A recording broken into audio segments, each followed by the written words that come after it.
Welcome to my channel English Atulya tutorials.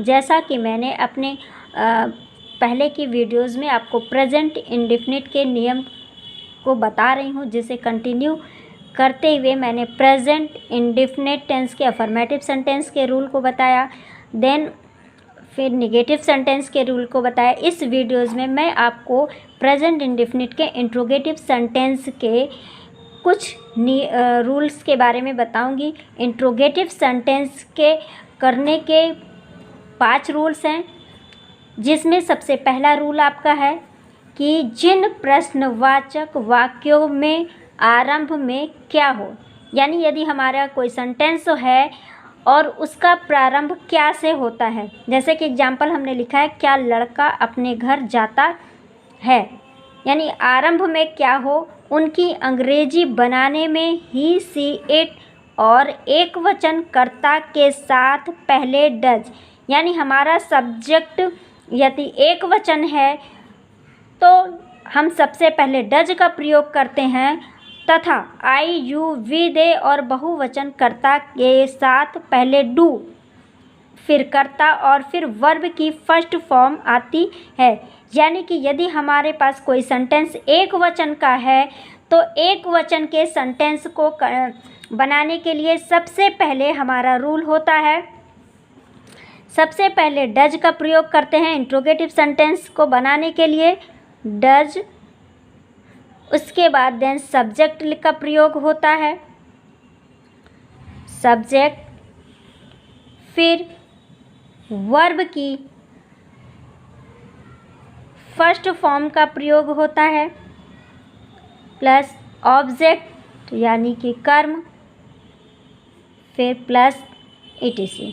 यानी यदि हमारा इंट्रोगेटिव सेंटेंस एक वचन कर्ता का है तो इसको बनाने में हमें सबसे पहले डज का प्रयोग करना चाहिए, डज का प्रयोग करना चाहिए। सबसे पहले मैं डज का स्पेलिंग यानी डज। इसके बाद हमारे वाक्य का सब्जेक्ट है लड़का, द बॉयज, द बॉय। क्रिया है घर जाना, गो टू। अपने घर यानी हिज हाउस।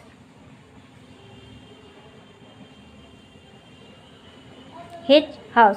इंग्लिश ट्रांसलेशन करते समय यदि हमारा सब्जेक्ट एक वचन कर्ता का है तो हम डज का प्रयोग करते हैं। ठीक उसी तरीके से यदि हमारा सेंटेंस बहुवचन कर्ता का है तो हम डज की जगह पे डू का प्रयोग करते हैं। जैसे do plus subject plus verb की first form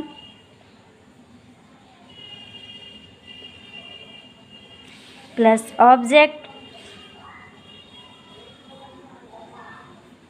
plus etcetera. Sentence हमारा है, क्या मैं तुम्हें एक कहानी सुनाता हूँ। सब्जेक्ट हमारा बहुवचन है, यानी इसमें हम डज का प्रयोग ना करके डू का प्रयोग करेंगे। सबसे पहले हम डू की स्पेलिंग लिखते हैं, फिर हमारा सब्जेक्ट है मैं, आई। आई हमेशा सिंगल कहीं भी रहता है वाक्य के बीच में तो ये हमेशा कैपिटल ही लिखा जाता है। इसके बाद सब्जेक्ट के बाद फिर वर्ब यानी सुनाना। सुनाने की स्पेलिंग होती है टेल। क्या सुना रहे हैं, यू, तुम्हें के लिए यू का प्रयोग होता है, and a story, a story. ये इंट्रोगेटिव सेंटेंस करने का पहला रूल था कि यदि हमारे वाक्य के प्रारंभ में क्या होता है तो हम क्या की स्पेलिंग नहीं लिखते हैं, बल्कि उस वाक्य में प्रयोग होने वाले जो हेल्पिंग वर्ब होते हैं उनको हम सबसे पहले लिखते हैं। और एक वचनकर्ता के साथ डज का प्रयोग होता है, बहुवचनकर्ता के साथ डू का प्रयोग किया जाता है।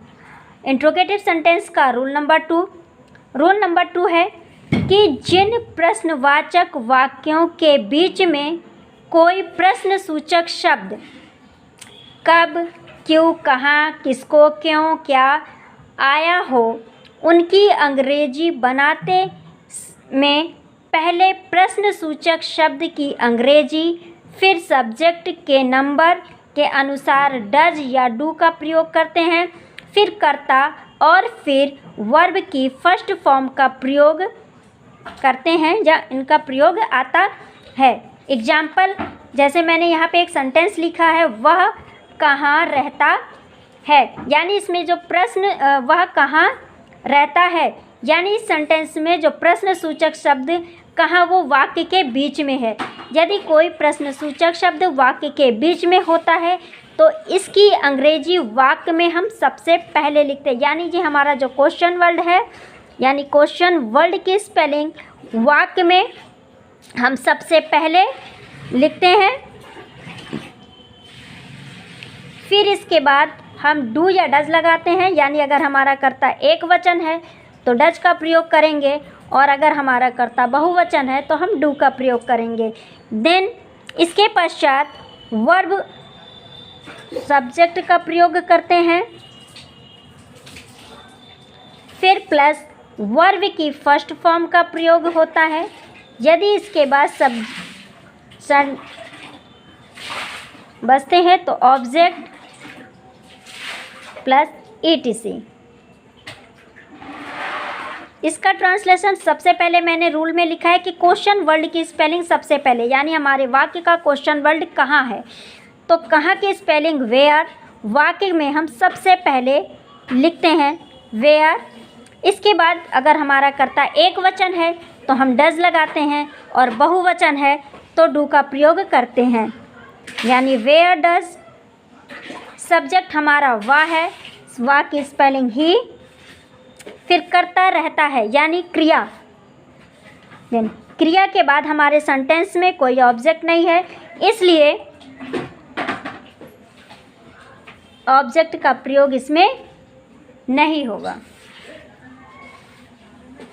Then okay, thank you. आगे के नियम आपको नेक्स्ट वीडियो में मिलेंगे।